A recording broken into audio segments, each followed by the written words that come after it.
I used this method on all these pipes. Some were really dull. There was no rim even showing on this because of the amount of carbon.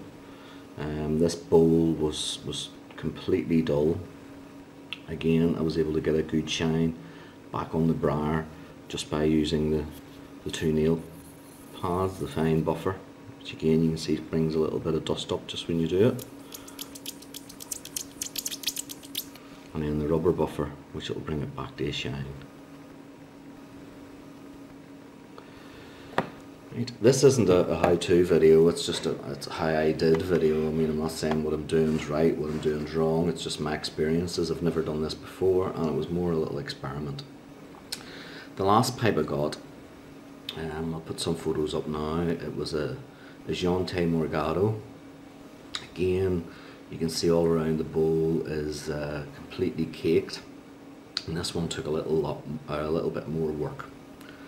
When I started into the bowl of this, after reaming out the pipe, it was impossible to try and get all the carbon off the rim of the pipe, and also there was a lot of scorch marks. What I had to do with this one, this is the result. Again, you can see I've got the briar well shined up. I like the style of this pipe. It's very art deco. It's got a lovely heavy bowl. It's got this amber coloured ferrule and then a silvery coloured lucite stem. I just think you know, it's a lovely art deco shaped pipe. The problem around the top was scorch marks, over carbonized, and it had the rustication that was on the side. The only way I could get the marks off the top of the bowl were to sand the rim of the bowl down. And again, I used another nail file for that. Only this time it was a coarse emery board. You can see that the briar stuck to it there, and I basically had to file down onto the raw briar to get all the marks off this, which left me with the dilemma of how do you get any shine back into raw wood. What I did is, and a lot of people again will probably say, no, this isn't right, it'll not work. What I used was this. Basically it's an instant shoe shine on the sponge, silicone based. I took the top of the pipe and I dabbed the silicone all on the top of the pipe. A good coating on it, good coating of the polish. You can see there now it's shining up.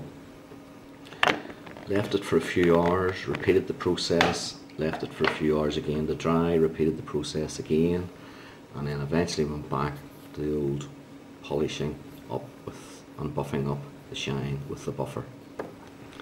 And I think it has made a fairly good job of that rim. You compare it to what it was. I don't mind the fact now it's lost the rustication. In fact, I think it's added a little bit to the pipe. You can see just the edge of the rim where I've sanded it down smooth around the top of the rustication and then onto the actual rim of the bowl. So this was just to give you an idea. You can see the time's gone on. It was just to give you an idea. I'm going to have to split this video into a few parts of what you can do with basic tools. A basic pipe tool and reamer. I did have to go and buy one of these types of reamers, which even, they're not great. I would say that if you wanted to do this professionally, you should get a senior reamer. These were difficult to use, a lot of force needed. But I was only doing these pipes for myself. They've come up amazingly well. This last one, the amount of gunk again that was in the stem, it just took lots of alcohol, lots of pipe cleaners, was able to get the stem completely cleaned. But there you have it. It's an idea, it's a tip. I can't say enough good things about these. Even when I'm cleaning my own pipes now, I'll use this. I'll buff up the stem of the pipe, the mouthpiece, and around the bowl itself. Give it a good shine. Rub with a soft cloth. The pipe looks as good as new. So hope it's been of help. What I'll do is I'll put up some photos now of the pipes have finished, so you can see the finished results. Any comments or whatever, leave them down below, and I'll see you soon.